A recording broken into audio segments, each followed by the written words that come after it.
The night was heavy. The kind of heavy that pressed on a man's shoulders until he wondered if the air itself was judging him. Marcus Johnson walked along the old river bridge with his coat pulled tight, the cold biting through him like debt through his empty wallet.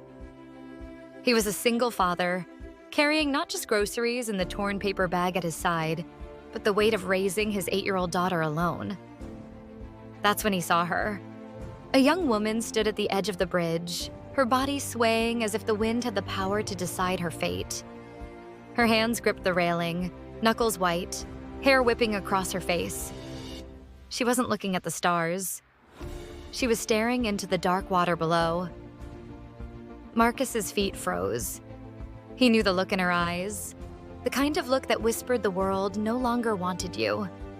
He had seen it once before, years ago, in the mirror, after his wife left and he thought about leaving too. "Don't jump," he said, his voice trembling but firm. She flinched as if the words had yanked her back into the world for just a second. "Leave me alone," she muttered, her voice cracking. Marcus set his bag down on the pavement. "I can't do that. You don't belong down there."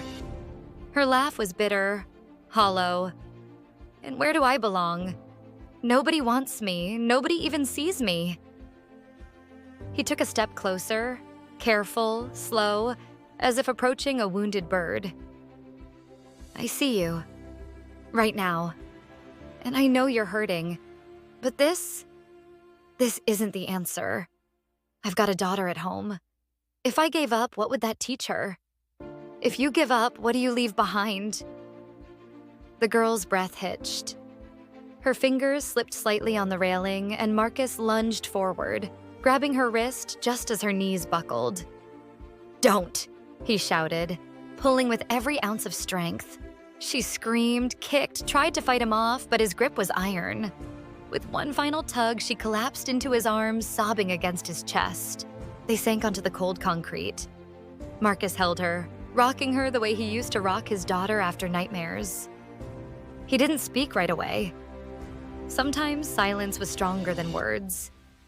Finally, she whispered, "Why did you save me?" He looked into her tear-stained face. "Because nobody saved me when I needed it most. I won't let someone else go through that." For a long moment, the only sound was the river below. She wiped her face, ashamed. "You don't even know me." "Maybe not," he said, "but maybe tonight. Knowing you is enough." They sat together until the sky lightened with dawn. When she finally stood, shaky but alive, she gave him one last look. "You'll hear my name again one day," she said quietly. He only nodded, not thinking much of it. He was just glad she walked away from that bridge. 7 years passed. Marcus never forgot her, though life went on. He worked 2 jobs, raised his daughter into a bright, ambitious teenager, and kept his struggles mostly hidden. The evening ended quietly, but Claire was not the type to forget. A week later, Marcus found a sleek black car parked outside his small apartment building. A driver handed him an envelope. Inside was a note, written in neat, bold handwriting. "You saved my life.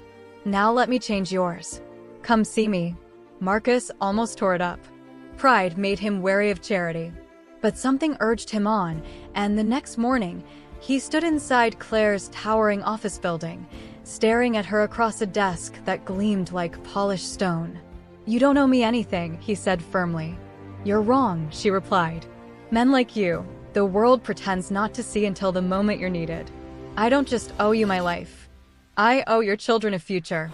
And then came the twist. She slid a contract across the table.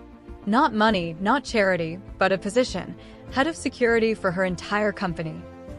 A salary that would secure his children's education, a role that matched the skills he thought he had buried, and a respect no one could take away. For Marcus, justice wasn't just what happened in those 4 seconds in a restaurant.